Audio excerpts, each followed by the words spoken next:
was one of them.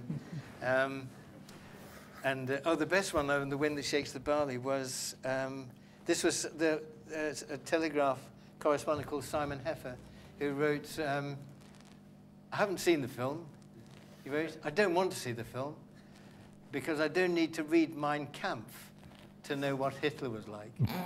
So that was as good My as it feeling gets, is really. Simon Heffer doesn't like you. You're doing the right thing. Yeah. So, gentleman there. Sorry, Ken, quite a narrow question, really. Yeah. You talked about composite characters, and I just wondered whether the character of McKee the tall man, and/or the passing reference to the renegade SAS officer in the execution photograph, was any kind of a nod to Robert Nyrak? Yes, Nyrak was absolutely was a nod in that direction. I mean, he was. He's spoken about quite a lot in those books. Fred Holroyd and Colin Wallace speak about him. He was seen as very gung ho with the gun, and his job, as far as we again. Trawling back through my memory is and you'll probably be able to correct me if I'm wrong, is that he was an undercover army officer who infiltrated the IRA and then relayed back key people in the Republican movement who were then set up for execution. So that's why he was targeted by the IRA and was executed. Yep. Sorry, somebody else. Lady there. Speak as loudly as you can. One of the two films we actually haven't watched, but what I'd like to ask you, and I'm sorry I'm not from normally, is what film are you most proud of directing? One of your films? I don't know. It's an impossible question, that. I mean, I've just been lucky in just to be able to make quite a few, and other people have struggled to get them made. But I think when you see a film back, you only see, you see the process, really. You don't see the finished film. So I don't know. I mean, I've been very lucky and worked with some smashing people and terrific writers, and it's all in the writing. So I'd deflect that one. Somebody else. Lady there. Were you upset by the lack of distribution that the film got? Yeah, I think, yes, I think we were furious. I mean, Sorry, the question, sorry, I can't hear it about. The question whether Ken was disappointed by the lack of distribution. Yeah, I think we were furious, really, because I think, we felt, well, we had, whether we'd done it well or badly, but there was some serious allegations there. And, of course, the people who write about it never discuss the allegations. I mean, we got good notices and bad notices, which is fair enough, but none of the critics said, what is the consequence if this is the case? No, I think that's what film critics do. They don't actually deal with the substance. I mean, you can. I mean, where does it leave our democracy if we do political assassinations? Which is, and there's no question there were political assassinations in Ireland. What does it do to our democracy if the intelligence services consistently mislead us? And there's a very interesting thing just happened just last week. The Spanish Civil War, which we did a film about the Spanish Civil War, about the international volunteers who went. All the histories have always written 2,500 volunteers went from these islands to fight in the Spanish Civil War on the behalf of the Republic. It now emerges 2 weeks ago that no, those figures were based on intelligence service figures, and they've now come clean and said it was double that. 70 years later, they say now it is double the figures that have been circulated, and all the reputable histories have them. And of course, and it was just, the figures were released to mark the 75th anniversary of the beginning of the Spanish Civil War in '36, and it's 75 years today, this year. And they have now come clean. Now, who is responsible? It actually, they thought it was significant because the more it's like when the police give you a figure about how many people are on the demonstration. You've always got to treble it. And everybody who's been on a demo, no, you've got to treble it because they will reduce it to make it appear less effective. And what does it mean for our democracy, you know, if our state is acting in that way? And it's a big question. And none of the reviewers would mention that or would discuss it. Gentleman there. No? The lady was Sorry. going to follow. To say as an end to that, would you consider releasing it again? Do you think there would be any difference? Question is whether Ken would release it again, whether it would make a difference. Release it anyway, really. I think it'd be like a helium balloon, you know, just float off into this. I don't even, you know, I mean, you've got to find cinemas, really. That's the problem. Do you think with drifting with Rupert Murdoch out of the picture, you might get a bit more airing of your film? Will Rupert Murdoch's absence make Ken more prominent? No, I think not. Actually. I think not. I was rather hoping the phone had been hacked because they would have got because I tell you why, they would have got in-depth analysis of the Bath City performances on the away games. From my friend Baz, who reports from the terraces on a kind of minute-by-minute basis. And that would have been excellent, but no, it won't make any difference. I mean, the establishment is now turning on Murdoch anyway, so they're turning on him. You know, I don't think that'll make any difference, sadly. No, it's just with the police being involved with the whole...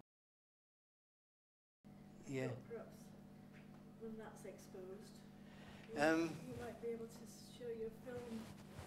Well, it's a kind thought anyway, I don't know. If only, I think. Gentleman right at the back. Ken, as both a father and a film director, how do you feel about your son's most recent film? I don't know. I mean, you do everything you can to keep your kids out of the same business, really, but they insist on following. He did really well. I was pleased for him and did far more business than ours did. So well done him. Gentleman there. I was born and bred in Belfast and grew up there during the 70s. And Right. I've got to say, I didn't realise that as much was shot in North London, as you said, because all the scenes, like the City of Old, Europa, West Belfast, the Peaceland, all of that were in my memories of Belfast at that particular time. And the thing that I was sort of interested in, that, you know, even you didn't really show any bias, I felt, between either really the Republican cause or the Protestant cause. Was that a difficult thing to steer from, or I'm glad you didn't, because you know, the story was, it's a different story. But I was expecting more bias than actually was presented in the film. Well, I think this is part of Jim's ability as a writer. I mean, in some ways, I think he was. I mean, I don't want to make it too grandiose, but I think Shaw was a great model for him, and he loved arguments, you know, encapsulated or scenes where people really argue the points of where they stand, and tease out that. I mean, the scene where Kerrigan, the rug is pulled from under him. You know, the arguments for the state, the arguments against exposing the police, are very important, are very convincing to most people. You know, and it's certainly how the police act, and certainly did act. So I think that, you know, and it's best always to give the devil the best tunes if you can. I thought the Kerrigan Brodie scenes worked very well too. You know, the senior Irish policeman, I felt you gave him as much passion and conviction as you did Kerrigan. Yeah. So, not that he necessarily agreed with him, but he was, you know, he was giving it his best shot. You weren't making him into a sort of caricature villain. No, it was very important that we didn't, really. Because, interesting, I mean, the names, Jim is always very good on names, and Peter Kerrigan, it was the name of an old Liverpool docker who was Jim Allen's mentor in a way, politically. So it was quite ironic that he made the policeman Peter Kerrigan. Anybody else out there? Gentleman down there. Just how much of Ingrid was real? And if so, did she go to Belfast and to Dublin, and what happened to her? No, Ingrid's a fiction, I'm afraid. No, I mean, there were civil rights investigations, obviously. I mean, Amnesty were always often on the case, but those characters were fictional, sadly. But I mean, it's always an interesting question. is whether you do try and do real characters. And there's been a whole vogue of films, haven't there? You know, the Blair films, the Brian Clough films, and Fair game. yes, and making films with real with actors as real characters. And we decided very strongly against that, because if you do that, you're always wrong. That isn't the real person. They didn't say that. And if they did use those words, the nuances couldn't have been the same. So there's always, it's a treacherous form, I think. So we decided, and decided ever since, that not to go down that route, that you should use, you want to get to the heart of the story, and you need fictional characters to explore that conflict, really. There's a gentleman behind the left. No, yeah, the one with the grey hair. Did you think a lot about Kerrigan's role? Because he's defeated, isn't he? He gives up. So he's not a hero. No. So the bad qualities of humanity win the day, really, cowardice or cynicism. So that the film rather ends on a downbeat note. Well, Ingrid has the tape, though. Ingrid has the tape. I mean, yeah, I think she will. I hope she will. That'll be in the sequel. Yeah. I think, well, we did think very hard about it, but the reality is that was not exposed. You know, I mean, when Peter Wright's book came out, the government went to great lengths to suppress it. I don't know if you remember. It was only printed abroad. So, I mean, and that's full of people who, taking that decision, who would think they were honourable Democrats, but nevertheless they tried to suppress it. But if he'd been killed in action, you know, he just gives up, doesn't he? Well, for rather obscure reasons, he just capitulates. Well, he takes the long view, which is that if he'd exposed everything, it would give support to those who he saw as extremists. So they were, as the guy says, he said they did wrong, it was criminal, it didn't lead to anything, it was massively unsuccessful. What are you going to gain? But you will encourage those who want to bring down the state. So it's realpolitik, you know, and I think there's a lot of people who would go along with that. Well, I know there are a lot of people who go along with it because all the people involved in the Spycatcher plot kept stum, and a lot of people knew about it. Okay, the lady in front. Just saying, obvious mention of the Birmingham 6. What are your Yes. reactions now? Yes. What's happened? Yes. Well, absolutely. I mean, that's one of the ironies of the passage of time. Of course, is the Birmingham 6 were the courts had to agree that the confessions were forced, but they always agree when it's history, like the Spanish Civil War. It doesn't matter now, whether it's 2,500 or 5,000. Doesn't matter. When you included the reference to Birmingham 6, were you conscious that there might have been a miscarriage of justice and deliberately? No. So you're completely incidental? Yeah. I mean, it was 1809 we made. I forget when their case came out. 91, because I was trying to think, In the Name of the Father was 93, 94, so it was probably a couple of years before. It wasn't long afterwards. No. Okay. Anybody else? Before we shouldn't keep people too No, long. we'll have one or two more. Okay. All the road stop checkpoints, the waterboarding, assassinations, it's easy to draw a lot of comparisons with Iraq. Yeah. More politicians should watch your movies. Well, I don't know. I mean, yes, there aren't. I mean, I'd forgotten that we'd done talked about waterboarding in that film, because that it certainly goes back to Ireland. I mean, and the stories that I think were documented by Amnesty of people being taken up blindfolded, taken up in helicopters and pushed to the edge of the helicopter and being told they were going to be pushed out. I mean, great stories of torture, undoubtedly. And some of the biggest atrocities during the Troubles, which are now generally accepted to have been the Dublin and Monaghan bombs, for example. I think were more killed in that than even than Omar.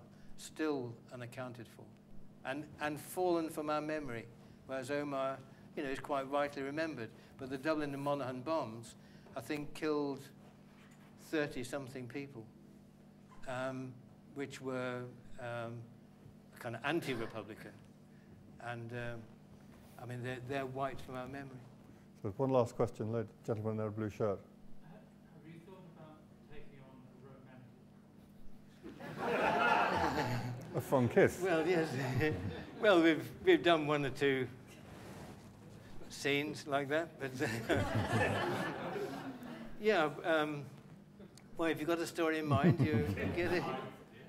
Oh, okay. Cameron Diaz. Well, all right. We're living in fantasy land here, you and I, but no harm in that. So, okay. If I can just ask one last thing, Ken. I mean, given the 20 years have passed, do you kind of keep an eye on the situation in Ireland, and do you think that things have changed for the better? Are you sort of more comfortable with the way things are there at the moment? Or would you still like to see United Ireland? Well, I think if you take the long view of history, then you would hope that there would be United Ireland. There's no reason not to be. No.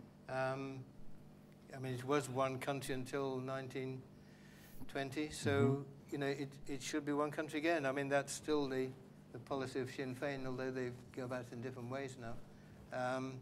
I mean, everybody's glad that people have stopped killing each other, but nevertheless, I mean, it's bubbling up again. Well, it's very noticeable that, you know, the Orange March is the beginning. You know, we're all having them all over again now. Yes, and there's been more trouble. More trouble.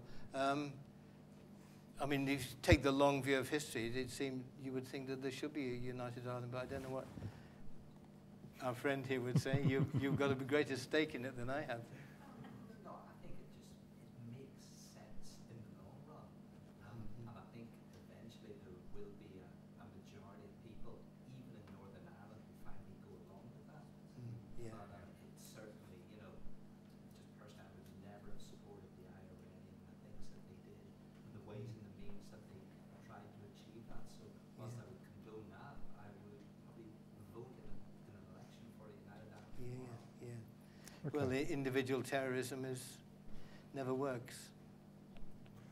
Okay, well, I would like to say a very big thank you, not only to Ken, but also to Bath City Football Club. And thank you for coming.